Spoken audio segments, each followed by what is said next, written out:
Ano ba ngayon ang dapat nating gawin sa panahon na Hungry Ghost Month? Ngayon po ang unang araw ng Ghost Month, August 23, at matatapos po yan sa September 21. So ito po ang mga list o mga bagay na dapat nating gawin. At kung hindi mo pa napanood ang part 1 at part 2, siguraduhin tapusin ang video na ito.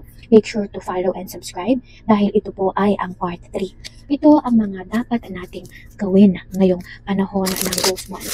Sa mga babae, kung mayroon kayo, magsuot po kayo ng pula na panty o kaya naman sa mga lalaki ay pula na brief upang hindi po kayo lapitan ng mga hindi nyo nakikitang negatibong enerhiya at negatibong espiritu. At kung wala naman po, next natin na pwedeng isuot ay pulang damit, pulang t-shirt, mga pababae, mga palalaki. Ganun din po ang inyong mga anak, lalo na mga kapatid, pag-ingatan nyo yung inyong mga anak, okay? Sa mga panahon po ngayon na Hungry Ghost Months. At ito pa yung mga dapat nyo na gawin. Number 2, siguraduhin po na mayroon kayo na nakaatang sa inyong mga altar o nakaalay sa inyong altar na bigas. Yan po ay isa sa mga importante na mayroon kayo na alay. Kahit na nilutong bigas or kanin, o hilaw na bigas. At huwag po kayo magpapawala ng asin sa inyong mga bahay. Kailangan po mapa-iodized salt pa yan, rock salt pa yan, Himalayan salt. Punuin nyo mga kapatid ng asin yung inyong sisidlan o yung inyong lagayan ng asin. Ngayon, bumili kayo ng rock salt, palibutan nyo po yung inyong mga bahay, yung sulok ng inyong bahay. Hayaan nyo lang po siyang matunaw. Huwag nyo pong wawalisin yung rock salt o yung asin. Yan po ay upang hindi po makapasok yung mga negative spirits, negative energy sa inyo pong bahay. Ang Ghost Months po, kaya po tinawag na Hungry Ghost Months, ay ang pagbubukas ng portal or gates of hell ng kabilang daigdig. At ito po yung buwan nila na upang sila ay para bang bakasyon upang makadalaw din yung mga mahal natin sa buhay, sa mga panahon na ito. Kasabayan po nun ay yung mga negatibong kaluluwa o negatibong enerhiya. So normal na makakita kayo ng mga butterfly, dalawin kayo sa inyong panaginip ng mga mahal niyo po sa buhay, at yung mga paborito nilang pagkain, yun po yung inyong ialay, Ngayon, kung yung tao nung nabubuhay ay gusto ng sigarilyo, yan po sa madaling salita, pwede po yan, na ialay nyo sa kanila yung mga prutas na gusto nilang kainin. Wag lamang po yung mga pansit, spaghetti, pasta, yun po ang bawal, ha.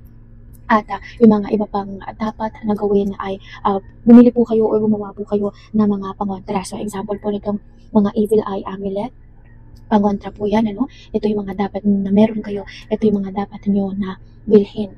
At may mga chimes, wind chimes, window chimes din po, lalo na sa inyong mga negosyo. Importante po yan na mayroon po kayo, okay? Anything, pwede kayong mag-atang, mag-alay ng kahit na wag lamang yung pong mga pansit, spaghetti, okay? At mga dapat nyo pong gawin ay siguraduhin na magdasal bago matulog. Pagkagising, triplin po ang ating panalangin, magsimba, linggo-linggo. Yan po yung mga bagay na importanteng gawin po natin at dapat gawin ngayong Ghost Month. So, sa halip po na tayo ay matakot, tayo po ay maging matatag. Ito po yung mga panahon na sinusubok yung ating pananampalataya sa ating Panginoong Lumikha. Kaya naman, pag-igtingin po natin ito dahil ang pinakamalakas na pangontra ay ang ating panalangin sa ating Panginoong Lumikha. At siguraduhin po na kung kailangan nyo ng mga guidance, pumasok lamang po kayo, mag-join sa aking live, 8 p.m. to 3 a.m. po yan.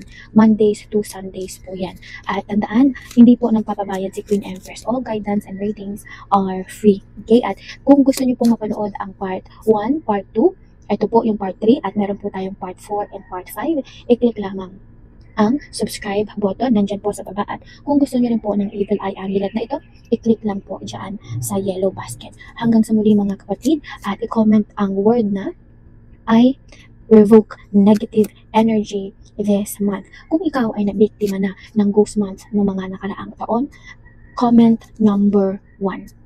At hanggang sa muli mga kapatid, stay blessed at siguraduhin na magdasal bago matulog at pagkagising.